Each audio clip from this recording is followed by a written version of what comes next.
Olá, hoje recebemos dois escritores independentes santistas que eu admiro bastante, Vinícius Vieira e Leandro Marçal, para a edição especial do Orelha e Capa Dura, em homenagem ao Dia Nacional do Escritor, comemorado no dia 25 de julho.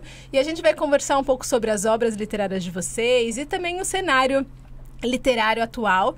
A gente vive num momento onde a escrita independente é super marcante, né? E vocês são dois representantes disso.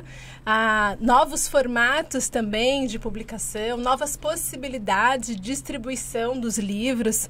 E a gente consegue ver, então, um novo caminho aí de leitores, escritores nesse universo, tanto no país como em Santos também, que tem uma presença forte no universo das artes e da literatura também. E aí, muito obrigada pela presença de vocês dois, Vinícius, Leandro. Que agradeço. Uma oportunidade boa de estar falando de literatura, desse ofício tão solitário da gente. Sempre estar falando com alguém dá até Tem uma alguém língua, para falar, Tem alguém para falar sobre isso. Obrigado por chamar, lembrar, e a gente está aí. Obrigada a vocês pela presença. E eu já queria começar com uma curiosidade de vocês, pessoal, assim, de como que vocês se viram escritores, como que a escrita surgiu na vida de vocês e como que foi um pouquinho essa trajetória até o primeiro lançamento. Eu sempre fui um cara muito de texto, né? Desde que fiz faculdade de jornalismo, sempre gostei muito de escrever e tal, mas eu nunca tinha essa pretensão de ser escritor. Eu comecei a encontrar o meu caminho fazendo cursos de literatura. Foi, inclusive, onde eu conheci o Vinícius. Mas sempre se assumir como escritor é uma coisa meio pesada, né? Assim, às vezes a gente fica um tempo para dizer sou escritor, parece uma coisa muito pretensiosa, né? Foi uma construção com o passar do tempo de entender qual é o meu caminho, qual é o tipo de escrita.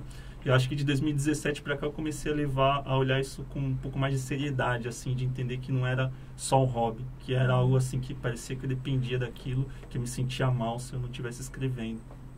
E você, Vinícius? Eu não sei, eu acho que o meu nasce um pouco antes, assim, sei lá, começo da juventude ali, naquele primeiro momento que você tem contato com redação da escola, esses negócios.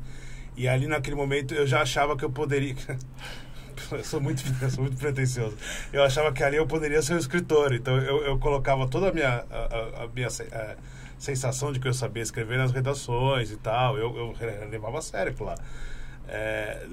Como eu gostava de terror, isso trouxe alguns problemas para mim, os professores acharam muito esquisito aquelas coisas e tal, mas eu sempre tive essa ideia de que eu queria escrever. Aí eu fui fazer faculdade de jornalismo justamente porque eu achava que esse era um caminho mais fácil para um dia eu estruturar como pode dizer, o ato de escrever, né, facilitar e achar os meandros mais fáceis, assim.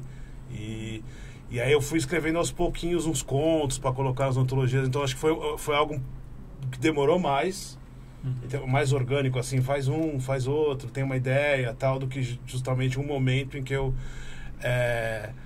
escritor, eu acho que nem hoje eu escrevo. Tipo, quando eu falo que é músico, eu não sou músico, eu sou baixista, né? Tá no caminho, mas tá no caminho. Daqui a uns 30 anos eu posso falar, eu sou escritor. Eu tive eu não sei se foi uma dificuldade, eu tive um tempo, assim, que eu tive que processar dentro de mim uma virada de chave. Porque a gente aprende o texto na faculdade de jornalismo, aquela coisa muito específica. Sim. Agora, de entender essa coisa de mais liberdade criativa que a literatura dá, eu precisei olhar os caminhos para entender, sim, que era possível eu ir atrás daquilo, sabe? Eu acho que eu demorei um pouquinho para fazer essa virada de chave. Para entender. Você tem 3 livros, né, Leandro? Isso. O primeiro é o de letra, Futebol é só um detalhe. Isso. Recentemente você lançou um outro agora, que são ensaios autobiográficos, né? Notas de um restaurante. Como que foi desse primeiro livro para esse último? Qual que foi esse caminho que você percorreu e as mudanças que você encontrou aí na sua própria escrita, e os perigos, muitos. Quando eu escrevi o primeiro, eu sempre gostei muito, acompanhei muito futebol, mas tinha uma coisa que me incomodava muito, que eu acho que as pessoas que acompanham muito futebol ficam tão envolvidas naquilo que às vezes elas acham que o mundo se resume àquilo. E parece que elas não enxergam o mundo lá fora. E eu sempre tentei fazer do texto de futebol uma crônica do cotidiano, usar o futebol como metáfora para outras coisas. E aí eu tinha uma coluna num site chamado Ludopédio, e aí a partir de determinado momento eu falei, acho que aqui tá fazendo alguma coisa que não é perecível, assim, que não é só dessa semana. E aí ali eu construí o livro. Mas assim, eu ainda tinha, na época eu tinha um pudor, digamos assim, de criar ficção nas minhas crônicas. Eu comecei a perceber, a minha vida ela não é tão interessante assim para escrever toda semana sobre algum fato assim que renda a literatura. E aí, assim, foi uma construção. E esse terceiro livro, ele é um pouco mais traumático, digamos assim, porque escrever de si é uma coisa, é uma exposição, né? Uhum. E eu passei por uma experiência entrei numa sociedade com 2 amigos e eu fali. E aí foi uma coisa que me deixou num lugar muito difícil, muito depressivo, muito, muito para baixo. E teve um momento, assim, que parecia aquelas histórias de filme, né? Eu tava indo assinar um exame demissional, eu tava lendo um livro que envolve trauma também, que é o Vista Chinesa, da Tatiana Stalin-Levy. E é um livro que envolve um trauma muito forte, e eu comecei a ler ali, falei, mas eu acho que eu poderia fazer da minha história um livro. E eu comecei a juntar, fazer uma construção de uma memória para poder transformar aquilo em livro. E aí eu tive que ter umas preocupações jurídicas, porque é uma história que envolve outras pessoas. Algumas pessoas não gostaram muito, porque é uma situação real. Assim. Mas, assim, teve um determinado momento que eu falei, não, isso aqui tá pronto. Você precisou mudar nomes? Como que foi? Como é autoral? Eu usei um recurso, assim, de usar meu amigo fulano, minha mãe, meu pai, mas tem 2 personagens centrais ali, que são os meus ex-sócios, que têm apelidos que as pessoas... que tu não conseguiu esconder. Eu não consegui esconder. E aí, eles talvez não tenham ficado muito felizes, mas espero até que eles leiam o livro, que seja bom. E aí, o Vinícius me ajudou muito nesse processo. Nessa coisa de chegar um momento que a gente conversava e ele falava pra mim, cara, não, aprofunda nisso aqui, que acho que tá aqui, não precisa ter aquele, não um medo, mas um receio de estar ali, porque foi como se eu estivesse expondo minhas vísceras, assim, uma coisa muito, muito louca, assim. E aí, mas assim, foi uma virada muito grande de perceber assim, não, acho que eu sou escritor mesmo. Já tô indo pro terceiro, quarto, não, sou escritor mesmo, acho que isso é uma coisa real, assim. Eu tinha medo, às vezes, no começo de ficar, sabe, quando a criança tá jogando videogame, e aí tem isso aqui, ela tá com um controle que não funciona, às vezes eu me sentia assim no começo. Mas aí hoje eu percebo que acho que não, tô jogando esse videogame, assim, a sério, salvando memory card e tal. E você, Vinícius? É sério demais, né? E você também lançou seu primeiro livro de contos, né? Os Monstros Debaixo da Cama. Como que... Eu estava lendo uma entrevista até de você falando do livro, que ele surge como um projeto de homenagem. E aí eu queria que você explicasse um pouquinho melhor isso. Porque, assim, o que eu falei, eu comecei a escrever contos pela facilidade que eu consegui encontrar de colocar, de publicar esses contos em antologia, em vários lugares. Porque, para mim, passa muito o negócio de ser escritor e de escrever, de que aquilo ali seja lido. Eu acho que a obra não está completa quando ela não é lida. Eu acho que você pode escrever ali e tal. Eu falo, não, você não tem. Você só vai ter a hora que quiser para alguém e alguém vai ler aquilo lá. Então, assim, para mim faz parte do processo que aquilo ali saísse do meu computador e fosse para algum lugar. Então, eu escrevi muito conto para entrar em lugar que eu isso eu acho muito legal. Eu fazia isso, ainda faço. Acho muito legal que era assim, eu via lá, estamos precisando de conto de vampiro. Aí eu sentava, quantas páginas? 5 páginas. Eu sentava e escrevia um conto de vampiro específico para ali. Então eu ia me colocando, meio desafiando ao que estava ali para entrar. Então, como eu fui fazendo isso várias vezes, um dia eu falei, eu acho que eu consigo fazer um amontoado mais complexo disso para criar um livro. Mas é um livro, como poderia dizer, ele é meio esquizofrênico. Porque ele sabe que a gente se encontrou no Sesc, né? Sim. Na feira de livros que teve lá, a Luna levou. Levou. E ela ficou agarrada no livro alguns dias, né? Lendo, assim, super bonitinha. A Luna tem 8 anos. Mas tá bom. Se divertiu. Que tem uns pesadelos depois.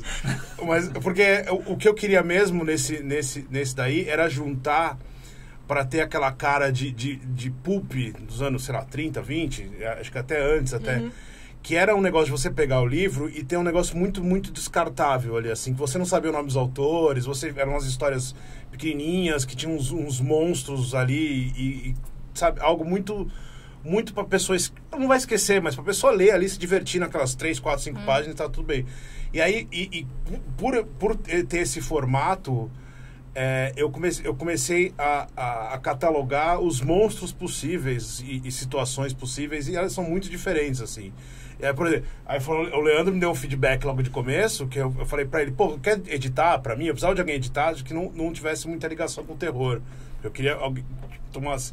Ele Porque olhou... as linhas de vocês são bem diferentes, Bem diferente. né? Sim. Sim, e aí quando eu entreguei pra ele, até uma primeira coisa que ele falou, cara, isso não funciona, porque tá tudo diferente, não tem ligação uma coisa com a outra. Eu falei, pô, é isso que eu queria. Eu não queria que tivesse eu não queria que você olhasse e falasse, nossa, esse é um livro de vampiro. Não, eu queria que fosse um livro com essa cara de pulp mesmo. Então, essa ideia de você, de tentar chegar em todos os lugares, é justamente porque eu me interessei pela ideia de ter várias possibilidades, vários monstros e aí tem coisa que é inspirada num jogo de tabuleiro, tem coisa que é inspirada nos monstros clássicos. Às vezes, tem um dos textos, é um exercício que a gente fez até no curso. Mas o importante era que tivesse essa cara de suspense, ficção científica, mas que fosse para qualquer lado, né? Então acho que o objetivo era ser amplo, assim. Acho que eu consegui, não sei, mas pelo menos ninguém aponta um lado, né? Uhum. E esse cenário independente, ele traz um monte de desafio, né?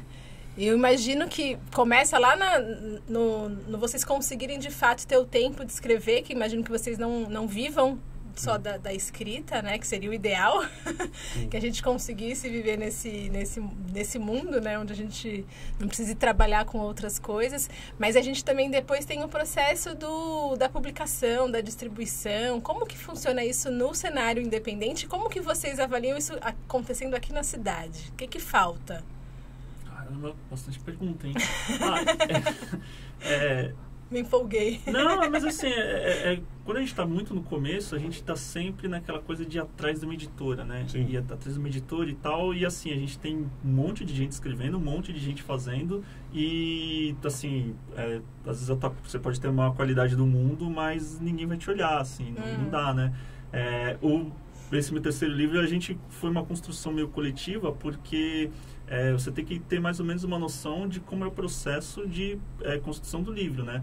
Muita gente está começando e acha que o livro é só você escrever, colocar no papel. Não, mas você envolve um monte de coisa. Você tem que fazer uma preparação, tem a diagramação, tem a revisão, assim. São várias etapas que são muito, muito específicas. E aí muita gente que é nova, digamos assim, no mercado não tem essa noção. E a dificuldade, na minha opinião, de você fazer uma publicação independente é que é muito trabalho para você. Tem muita coisa que está em cima de você. Por outro lado, a gente tem uma autonomia muito maior do que se a gente tivesse com uma editora grande e tal, olhando assim. Só que, ao mesmo tempo, a gente tem que se desprender um pouco da vaidade e de trabalhar com pessoas que tenham a liberdade de chegar e falar assim, cara, isso aqui não tá legal, isso aqui não funciona, tá ruim isso aqui, muda isso aqui. E não é fácil de ouvir isso, assim, dependendo se você não tiver um desprendimento da vaidade, você se irrita com isso. Mas eu acho que eu cheguei em determinado momento de entender que não, se não está funcionando, não está e pronto. Tem que mudar. Eu tinha meio que estruturado a ideia do livro de contos, tá? Eu tinha, sei lá, 13, 14 contos, que eu falei, isso aqui eu acho que dá, se colocar alguma coisa a mais aqui, eu acho que eu consigo fazer alguma coisa. Então eu estava nesse preparo ali, 2 anos antes da pandemia. E aí, com a pandemia, eu travei, e aí eu acabei finalizando aqui, vou finalizar isso aqui. E aí, com a ideia de vou finalizar isso daqui, eu vou começar a mandar para algum lugar, ver como é que é para publicar. Mas aí apareceu um edital de auxílio emergencial, e eu falei, eu acho que eu consigo fazer Aí eu peguei via edital e... É que aí, no caso, como eu diagramo, então... Facilitou. Então, eu consegui diagramar, e aí o resto, a capa, a edição quem fez até foi o Leandro. E aí, então, assim, eu consegui fazer inteiro, de cabo a rabo mesmo, assim, de pegar... de contratar o editor, eu diagramei, mas eu poderia ter contratado um diagramador, e aí eu fui ver, sei lá, a gráfica, eu fui ver a ISBN... eu fiz tudo que precisava para lançar o livro. Eu lancei o livro, fui lá buscar o livro na gráfica, tal, caixa e tal. E assim, eu cheguei à conclusão, e aí eu até falo para muita gente hoje, que eu acho que é possível lançar ele independente sem ter aquela cara... Acho que até um preconceito das pessoas. Independente, tal, imprimimos em casa. Não é assim. Eu acho que hoje você consegue manter uma qualidade em todos os aspectos. Da diagramação, da revisão, da edição, da finalização, tudo. Um padrão, que é um padrão que o mercado pede, mas de forma independente. E não é que... isso não é sem qualidade. Não, né? é sem qualidade. E aí eu acho que... E não é também... achar que isso não, então você é contra a editora. Não, é que eu acho que o caminho da editora é muito difícil para quem nunca escreveu nada. Todos os outros contos que eu publiquei era com a editora, porque a editora estava fazendo uma antologia e ela queria aquilo lá, mas aí você tem esse caminho de falar, esse é o meu livro, a editora vai bancar, por que ela vai bancar? Então, Quem assim, é exatamente, esse primeiro é muito difícil. Então eu falo pra muita gente, não, é mais fácil do que parece. É lógico que tem um custo, mas pelo menos você vai ter aquilo ali que você fez, não vai ficar parado, né? Você vai lançar e vai vender. E aí vai pra rua, porque aí eu acho que a única grande diferença que eu acho da editora pro esse mercado que não é independente, a gente pode falar independente, é que a editora tem distribuição, né? A editora você vai pegar a editora vai entender os caminhos qual que é o público, né? Vai entender o público, ela sabe que vai ter uma livraria Recife, que ela vai conseguir ter um contato melhor e tal. A gente não consegue fazer isso, a gente não vai conseguir fazer. Então, assim, é uma opção. A gente vai ter que pegar o livro, pôr embaixo pôr na sacolinha, aí na feira do não sei o quê, ir no evento, conversar com as pessoas. Você está disposto a isso para um primeiro momento? Eu acho que é perfeitamente possível. Mas... E como que é o retorno dessas feiras? Que vocês participam de bastante, né? A gente já se encontrou em vários lugares, assim, dessas feiras de economia criativa, o próprio SESC promove uns encontros legais. Como que é o retorno do público ali e dessa venda ali no tete-a-tete, né? Eu acho uma coisa curiosa que a primeira vez que eu fui numa feira, uma coisa que me chamou muita atenção, e assim, é até meio óbvio, né? Era poder chegar numa pessoa que eu nunca tinha visto, que eu jamais chegaria de uma outra forma. Porque quando a gente está começando, a gente vai divulgando, sei lá, por e-mail, por rede social, falando com as pessoas que a gente conhece, aí amigo do amigo. E essa coisa de poder ter a oportunidade de falar com uma pessoa que jamais ia saber da minha existência, é uma coisa assim que pra mim foi muito doido. Muito louco. Mas eu gosto. Eu é legal, legal. É um papo legal, assim. E você tem a oportunidade de vender o teu trabalho ali, autoral, com as tuas palavras, do jeito que você quer e tal. É uma experiência legal. Eu gosto, particularmente gosto. Vocês falaram de mídia social, né? Como que é para vocês essa tecnologia que eu acho que eu já vi alguns casos de amigos que lançaram, que traz uma democratização, então vocês conseguem fazer essa parte de forma independente, como a gente tem falado, mas que também, para essa minha amiga, por exemplo, foi um problema, porque ela não tinha tantos seguidores e acabou acontecendo o que você falou. Você manda para uma editora, ele já não quer mais saber seu livro, ele quer saber quantos seguidores você tem nessa rede social. Então, como que vocês avaliam a mídia social nesse processo de vocês? Ela vem mais para ajudar ou ela... Acho que consegue ajuda. Quem sabe, quem entende a ferramenta e tem o conteúdo que se encaixa ali ou que consegue adaptar o conteúdo para encaixar aquilo, eu acho que ajuda muito. Até acho que, vamos lá, sendo sincero, ainda não vai fazer o papel de uma editora, mas eu acho que vai chegar muito mais perto até de você trabalhar o teu conteúdo independente do mesmo jeito que uma banda independente trata o conteúdo, sabe? Aquele negócio de você mandar o som tem o som aqui no Spotify, tem o som aqui, ou antigamente manda o CD, sei lá, você consegue fazer isso com uma facilidade muito maior que você não tinha. Que eu faça isso, não, eu não faço, mas eu entendo que quem faz, eu sou péssimo. Precisa aprender ainda. Precisa aprender ainda. Eu acho que tem uma questão que é assim, acho que hoje muita gente que às vezes está no começo espera... A rede social é uma coisa que envolve muita pressa, né? E o tempo da literatura ele é um pouco diferente do tempo de rede social. E eu acho que para quem escreve hoje, não basta você ser escritor. Você tem que saber onde chegar, quem é teu público, como fazer isso chegar. E às vezes o teu público não está necessariamente nas redes sociais, sei lá, da tua família e tal. Eu acho que, só reforçando o que o Vinícius disse, é uma coisa que você tem que saber usar. Eu acho que tem muita gente que não sabe usar, que às vezes assim tá postando os textos, os livros, mas às vezes as pessoas que te seguem não é ali, sabe? Você tem que entender com quem que você tá falando. Por isso que eu acho que nos eventos evento, sei lá, evento de literatura, evento do Sesc, feira de não sei o quê, como as pessoas que vão lá, elas sabem que elas estão indo numa feira de literatura... Elas estão para ver aquilo, né? Elas estão para ver aquilo. E aí eu acho que esse é uma conversa que, em alguns casos, eu acho ela até mais eficiente. Porque a pessoa ela quer aquilo ali, ela não vai aparecer na timeline dela sem querer, não vai, ela quer ver livro, então ela vai querer falar com o autor, ela vai pegar o livro, ela vai se interessar por aquilo, às vezes a capa, às vezes... Sim. Então, assim, eu acho que isso ainda...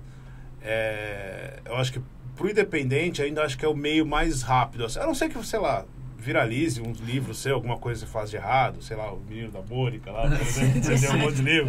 Mas enfim, acho que tirando isso, a maioria do pessoal vai sempre essas feiras, essa oportunidade de encontrar com o público, mesmo que o público não conheça, eu acho que mais acaba, pro independente, acho que acaba sempre sendo esse negócio de colocar na mochilinha, os livrinhos, pôr na mesa e vender. Acho que... É como se estivesse batendo na porta, né? Mesmo, né? O Vinícius falou uma questão da pandemia, né? Que você teve até um bloqueio ali.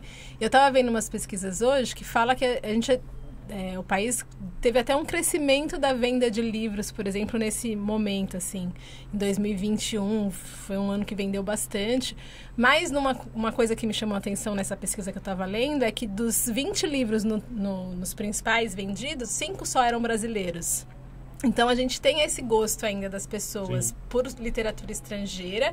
E aí, eu acho que fica mais difícil ainda quando você coloca nessa literatura mais independente, que não está nesse mainstream ainda, né? Como que vocês veem esse cenário? Não, só para deixar claro, a literatura não existe produção para ver. Desculpa, na pandemia não existe produção para mim, não consegui fazer nada. Até o que eu consegui fazer foi vou editar o livro, porque eu não consegui, as pessoas produziram. Nossa, acho que o mundo tá acabando, como é que eu vou ficar aqui criando arte? Não vou, cada um reagiu de um jeito diferente, né? Teve gente que consumiu mais, acho que nem sei se conseguiu ler todos os livros que compraram, mas eles compraram livros. Eu só funcionei quando no livro eu virei e falei, ele editou e falou, isso aqui tá uma porcaria, isso aqui tá uma porcaria, eu tive que cortar uns 4 contos. E aí eu precisava de mais tantas páginas, aí eu tive que escrever uns 5, 6 contos ali. Mas... por inspiração, não existe inspiração. Sobre isso que você falou, eu penso assim, tem uma galera que fala muito assim, que só lê clássicos e tal, e tem muita coisa boa que está sendo produzida hoje. E aí, às vezes, eu acho que a gente fazer as pessoas lerem mais é sempre ficar numa balança, assim, sabe? Porque... Tem muita gente que só se importa com a literatura de fora. Acho que tem um problema parecido com o cinema, que tem gente que acha que o que é produzido aqui não é bom. Isso é besteira, tem muita coisa boa sendo produzida. E eu acho que é isso, assim, é uma coisa meio, às vezes, de síndrome de vira-lata, sabe? Que não tá olhando, às vezes as pessoas não sabem mesmo, não estão acompanhando, e aí, você pega escritores que são famosos no mundo inteiro, a concorrência, não dá pra gente concorrer com os caras que, sei lá, são vendidos, são best-sellers. Também, né? E a editora também... O investimento da editora no livro, do livro gringo... Que é certeza. É muito grande. É uma certeza de venda, são os direitos autorais, é a tradução, tudo é um investimento muito grande. Ela tem que vender aquilo ali, então ela vai passar na frente do autor nacional, porque o autor nacional teve um custo menor, ela vai cobrir aquilo, mas ela vai pegar, sei lá, um livro do Stephen King, sei lá, milhões, um direito, ela vai ter que vender o suficiente para pagar aquilo. O autor brasileiro, como vai pagar mal pro cara, não vai pôr ali uma cadeia. Né, ele não vai colocar e falar, não, esse daqui, aí vai o outro que eu... Não vai. Acho que acaba isso também, das pessoas esbarrando menos com fora da bolha, né? Porque acho que tem uma bolha de literatura. Sim, total. O pessoal do YouTube, meio, né? do TikTok, que é o pessoal que roda isso daí, roda o mercado hoje bastante. Mas é uma bolha, eu acho que o que sai da bolha, que eu acho que fica restrito o autor nacional, assim. A pessoa vai na certeza, né? Ela vai querer ler um livro por semestre, pessoa normal. Ela vai querer ler o livro do autor dela, da autora que ela gosta. E aí eu acho que, como não tem esse empenho na editora de pegar e falar, não, esse autor aqui, ele é brasileiro, ele é incrível, vamos bancar ele, ao invés de bancar... Quem é um nome consolidado, né? A moça do Harry Potter. Não, eles vão bancar a moça do Harry Potter, porque o retorno, né? Acho que tem isso também de do que sai da bolha, né? Do que fica e tal. A gente está falando desse cenário, assim, de maior, né? E a gente está num momento assim, crítico, né? De livrarias fechando, enfim. Sem saber muito bem para onde que vai esse universo do impresso, né? Por que vocês, então, resolvem lançar o livro impresso? E não um e-book, um digital? Né? Por que investir nisso? Eu adoro livro, adoro cheirar, eu sou amante dos livros. Mas eu acho muito particularmente que o e-book é uma coisa muito específica da bolha de quem já lê muito. Eu acho que o livro impresso ele tem um peso, e não um peso assim como produto, nem nada assim desse tipo, tem um peso que é mais fácil de alcançar. O livro impresso eu ainda acho ele mais democrático que o livro digital. Porque eu acho que a maioria das pessoas lê o livro impresso e o livro digital, como a gente... A pessoa joga lá, né? Coloca pega lá e não lê, não ler, acompanha. E às vezes, assim, a gente tem aquela concorrência muito forte com rede social, com notificação, com algoritmo e tal. E eu acho que ainda o livro impresso, ele quebra um pouco isso. Uhum. Então, eu acho que o livro impresso, ele é mais fácil de chegar. Parece uma contradição, né? Como assim, né? Mas eu acho que o livro impresso, ele ainda tem esse peso maior. Eu vejo que muito do que os e-books são muito restritos a quem é aquela pessoa que é fissurada por livro. E mesmo assim, eu acho que ainda tem o pessoal que é muito fissurado, ainda tem uma parcela muito grande que vai no impresso e não vai sair do impresso. Então, não sei. Eu acho que o formato ainda conta, o formato físico, foi o que você falou, a pessoa quer ter o livro, né? A pessoa quer ter a sensação. Aquele contato de riscar, às vezes. Por exemplo, o meu livro, eu fiz esse formato pequenininho porque eu quero que ele estrague. Eu quero que ele fique com cara de acabado, porque ele vai... De livro usado. De livro usado. Por exemplo, como é que é? A orelha, né? Sim. Eu quis fazer sem orelha, porque eu descobri que a orelha... Eu não sabia disso. Eu descobri que a orelha, ela só existe pra capa não envergar. Olha... E aí eu falei, não, eu quero que minha capa envergue. E aí eu mandei pra gráfica que eu não queria orelha. O cara respondeu, mas por que você não quer orelha? Eu falei, porque eu não quero orelha.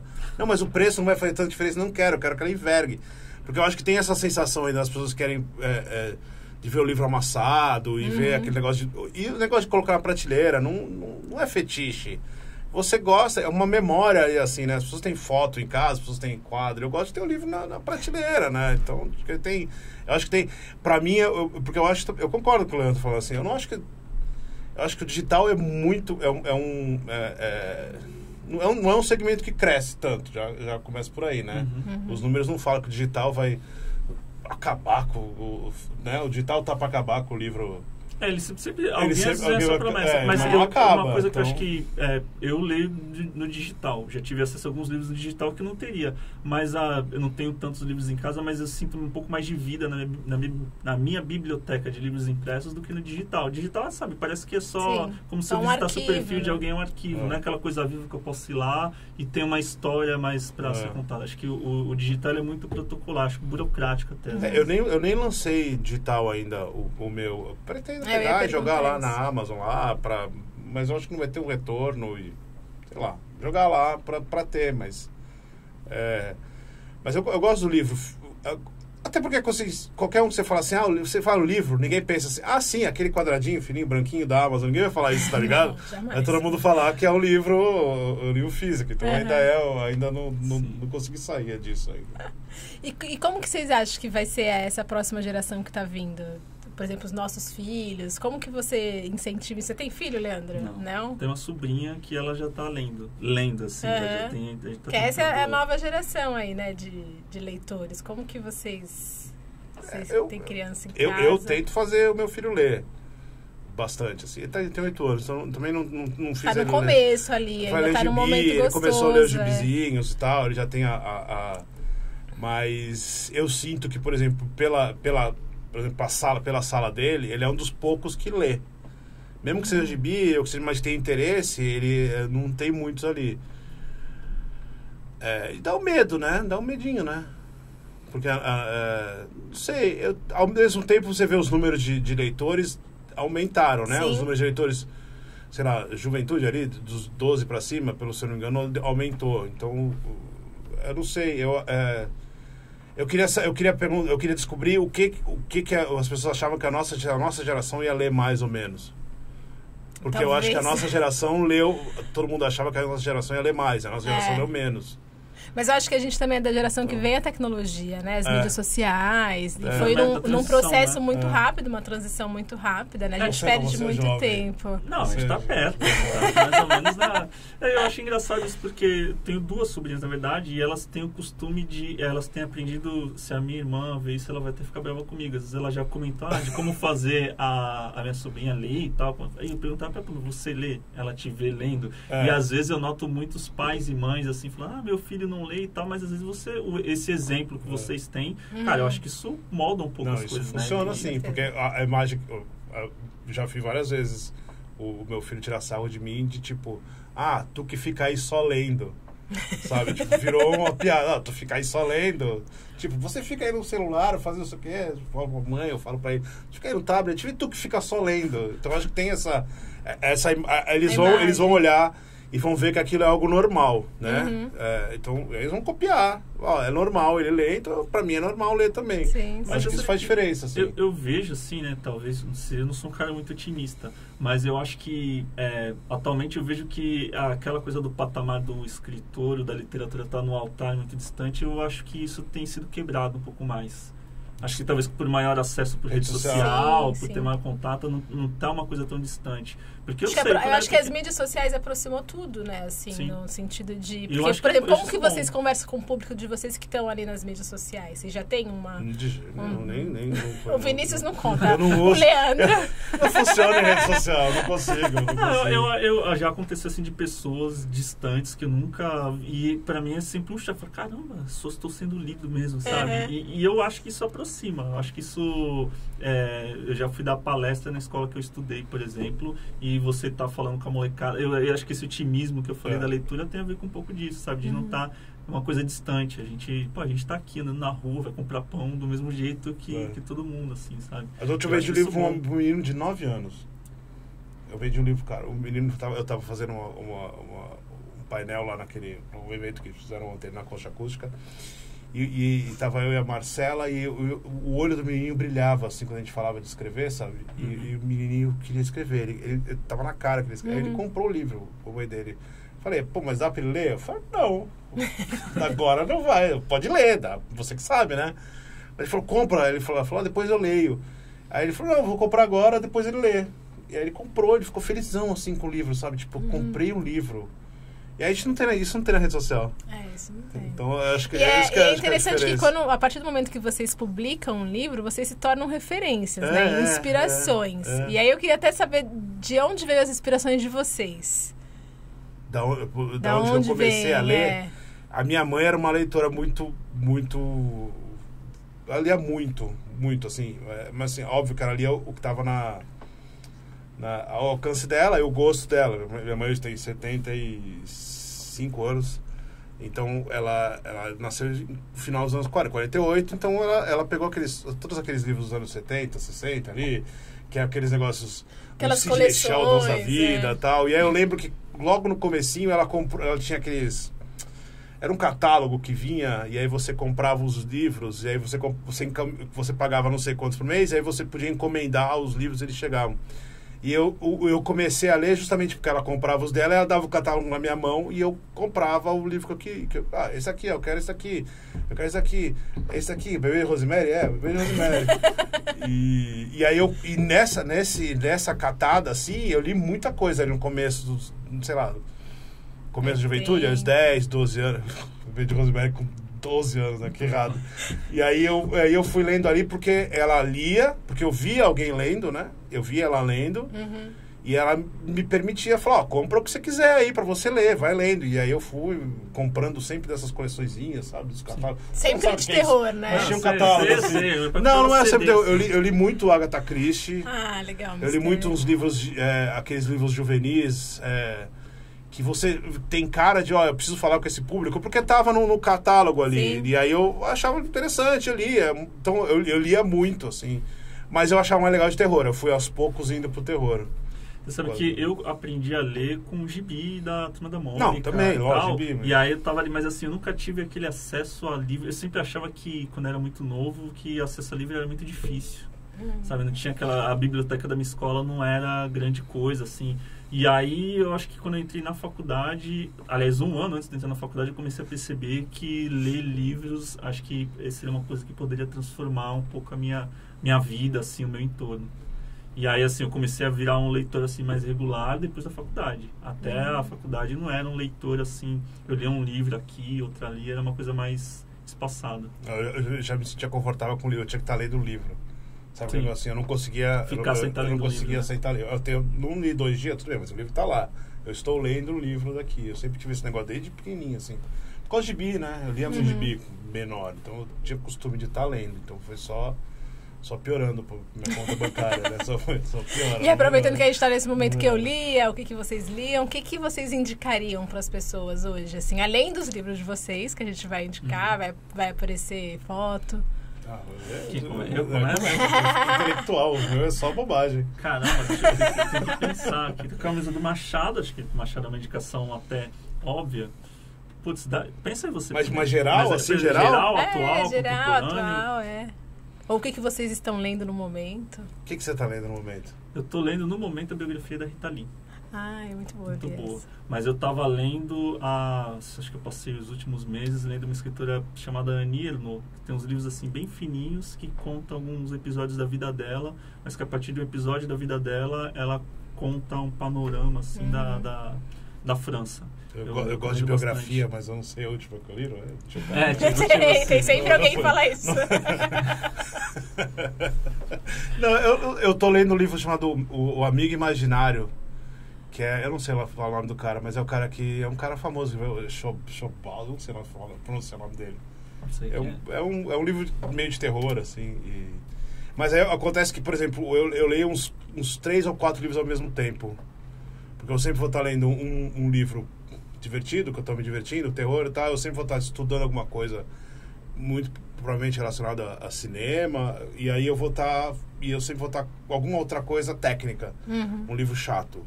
Então eu vou estar sempre, eu sempre leio, e ao mesmo tempo, e aí quando o livro é muito chato, eu paro. Então, por exemplo, eu estou lendo o Crônica do Gelo e Fogo, eu tô lendo há 1 ano e meio. Eu parei ali, pô, isso aqui ficou muito chato. Eu parei, pus ali, leio um outro, volto, leio mais um pouquinho. Eu brinquei com vocês lá antes de começar, né, das séries que a gente tava falando, que é só infantil. O livro também, eu tô no momento de livro infantil. E eu adoro esse universo de literatura infantil, né, então... E é engraçado porque livro infantil é muito difícil de escrever. Muito difícil. As pessoas falam que nunca é uma coisa simplesinha. Eu acho muito complexo de ser feito. Mas de indicação, eu acho que é legal as pessoas lerem o que tá acontecendo no momento, né? E aí entender o gênero que ela gosta para ler, para participar daquele momento. Mas eu acho que é mais importante ler algumas coisas clássicas para entender como é que chegou ali, mas na hora certa, né? Não, parece clichê, né? Mas não lê o Dom Casmurro com 13 anos, tá, que você não vai mas aproveitar. Também entender que às vezes você não tá no momento e você para e lê depois. É importante ler esse tipo de coisa até para entender como é que chegaram e tal, como é que aquilo é legal. Então, assim, acho que as recomendações é se permitir ler umas coisas mais clássicas dentro do gênero. Você gosta de terror? Lê algumas coisas de terror mais clássicas. Gosta de drama? Vai ler alguma coisa para entender um pouco. O que já foi feito, né? Tem coisas que a gente acha que é novidade, mas que foi feita 20 mil vezes. Se permitir ler, acho que fica... E eu acho que para quem quer ser escritor, por exemplo, é fundamental, né? Ler. E outras referências também, que vocês devem aproveitar, assim, cinema, então deve ter outras... Tudo, né? Tudo acaba virando bagagem. No geral, acaba se complementando, né? Acho que bagagem é importante. Bagagem você viver as coisas, porque eu acho que a literatura é um pouco de você distorcer aquela realidade de algum jeito para chegar numa história. Então você tem que viver a realidade para você distorcer ela em uma coisa ali, conhecer as histórias das pessoas para poder copiar elas distorcidamente para construir outras. Acho que tudo é bagagem de vida, né, de vivência. Sim. E hoje em dia também a gente falou um pouquinho das mídias sociais, bem a passando assim. Mas eu queria aprofundar um pouco mais, até falando da inteligência artificial. O que vocês acham? De que forma como vocês avaliam isso, né? Como vocês enxergam a inteligência artificial uma aliada ou uma Nossa, vai destruir o mundo. Destruidor. Vai destruir o mundo. Porque tem muita gente já utilizando, né? Sim. Pra música, pra escrita, enfim. Até entra em várias outras questões de direitos autorais, né?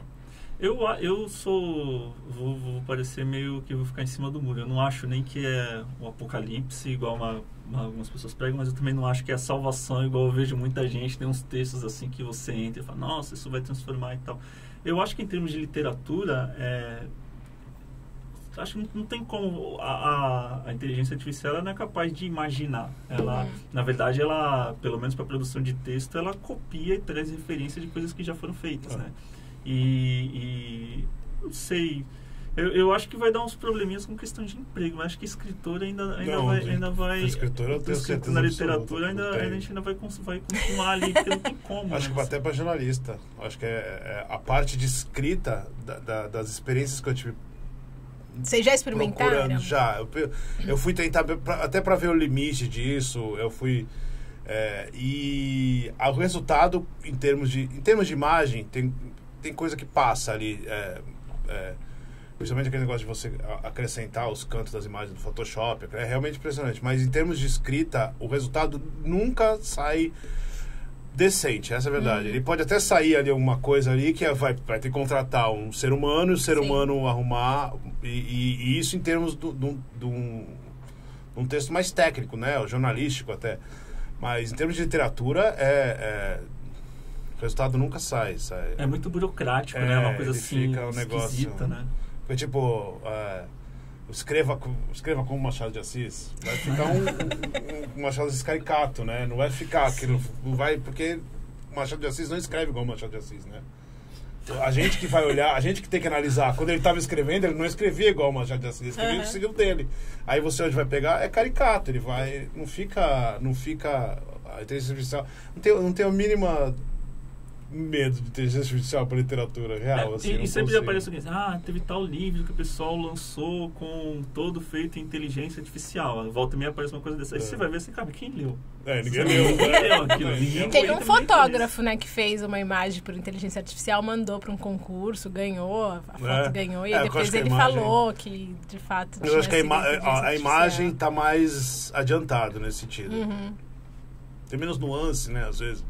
Tem umas padronizações mais fáceis, mas para a literatura acho que... E eu acho que também tem a ver com a literatura, a coisa não sai pronta, né? Você tem que editar, revisar, você passa... Quanto tempo você ficou no teu livro? Pô, você fica anos ali e tal, e você fica aquilo ali um tempão. E a inteligência artificial tem aquela coisa de soluções imediatas para coisas assim do dia a dia, do trampo, que acho que não são lógicas assim completamente diferentes. E aí, voltando agora até pro livro de vocês, a gente, quando escreve um livro, a gente quer passar alguma mensagem. E tem esse poder, né? E a gente, igual você falou, o livro só é livro quando alguém está lendo. Quando, né, passa para completar esse ciclo. Que mensagem que vocês, quando vocês estão escrevendo, vocês querem passar para os seus leitores? E o que vocês recebem de feedback também? Porque às vezes é uma coisa completamente diferente do que você imaginou quando estava escrevendo, né? Caramba, boa pergunta. O meu último, que tem a ver com a experiência pessoal, em determinado momento eu queria que o leitor ele tivesse num buraco igual eu me vi, sem solução, sem saber o que fazer, como se eu tivesse sequestrado o leitor, jogado ele no cativeiro e ido embora com a chave. E assim, eu recebi muito feedback assim, de pessoas que sentiram tristeza com o que aconteceu, raiva, algumas coisas assim nesse sentido. E já aconteceu algumas vezes comigo de as pessoas darem uma leitura de coisas que achavam que eram até intencionais e dar um significado que eu não tinha pensado, que talvez estava ali, eu não tinha... A noite abraça, né? Sim, claro, a gente fala que é isso mesmo. Eu realmente sou muito menos profundo. Você quer assustar. Eu queria dar a sensação, eu quero que a pessoa leia aquilo rapidinho e tal. Mas eu acho que assim, a gente tem uma parte inconsciente do escritor, que eu acho que as referências estão ali e a gente nem percebe. Sim. Eu participei de uma roda do pessoal e eles analisaram um texto meu e, cara, eles analisaram algo, ficou incrível o que eles analisaram, ficou muito melhor do que eu. E aí eu falei, isso mesmo, é isso aí. Virou uma tese de doutorado. Concordo com tudo que vocês falaram. Não pensei nada disso, mas agora vocês estão falando, eu acho que Mas é a bagagem que você carrega, que você coloca. Eu sei, mas acho que você atingiu daquele jeito as pessoas, nossa, eu tava matando gente ali, porque eu queria chegar num lugar ali no Lovecraft, ali não tava nem... Mas eles deram uma profundidade que eu falei, beleza, com vocês tá isso é melhor que a minha explicação. Sim, sim. E eu acho que tem isso, acho que deixa solto, né? O David Lynch pensa assim também, né? Sim. Ele fala, deixa aí, se entender, tá entendido. Eu acho que isso tem... deixa de ser nosso, né? A gente escreve e aí a coisa vai... Mas nada do que eu fiz... Só tem um conto meu que é biográfico no conto, de terror. No terror? Que é semi-biográfico. Tem o resto não tem nada a ver comigo, não tem nada. Nunca vi o fantasma, mas tem um que tem ali um pouco de violência. Um pouco de violência ali. E aí, para encerrar, infelizmente, né, a gente tem que cumprir um tempo, por mais que ele não seja tão rígido, né? Não podia finalizar essa conversa sem perguntar para vocês se vocês têm projetos já futuros em andamento. E também alguma dica aí para quem quer começar nessa jornada de ser escritor, né? Colocar aí na prática um sonho antigo. Eu tô para receber hoje o texto revisado do meu futuro livro. Esse é um livro de contos que deve estar saindo esse semestre, provavelmente. Uhum. E eu acho que para quem quer escrever tem que ler. E ler muito para você entender o que você quer escrever. Sabe? Qual é o caminho, o que você quer... Porque a literatura tem um monte de caminho, um monte de coisa, e assim, a gente não vai abraçar tudo, é impossível, não tem como. Eu acho que você tem que ler para entender qual é o teu caminho e qual é o teu lugar. Acho que essas são as duas principais dicas, assim. Nesse momento, eu tô finalizando a escrita de um livro, que não é de contos, né? Um um romance maior. E ao mesmo tempo eu estou começando a estruturar o que seria a continuação desse daí. A ideia principal eram ser 2 livros, então eu já estou estruturando esse segundo meio que ao mesmo tempo, assim, mas eu não vou começar a fazer enquanto não acabar o outro, que é muita maluquice. Então eu vou acabar esse, a hora que acabar, tá acabado, vai revisar e tal, e aí eu faço o outro, tem o pessoal aí que escreve um monte ao mesmo tempo, mas não é normal, isso é gente doida. E como que quem está assistindo a gente consegue acessar o livro de vocês?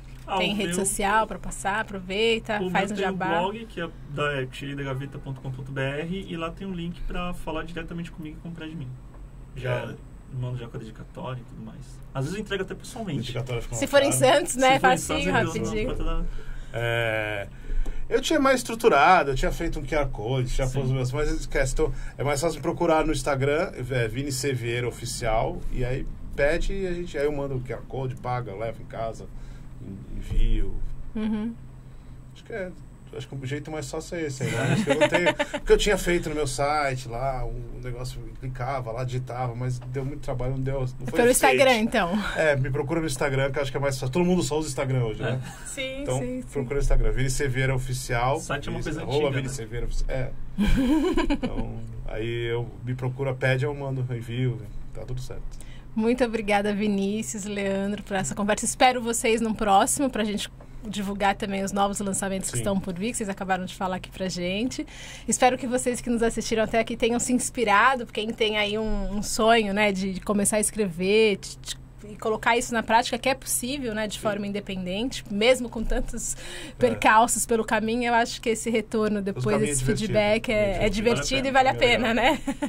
Então, muito obrigada de novo por vocês, pela disponibilidade, e obrigada a todos que nos assistiram. Espero vocês no próximo para mais histórias, ideias, inspirações. Até a próxima. Boas leituras!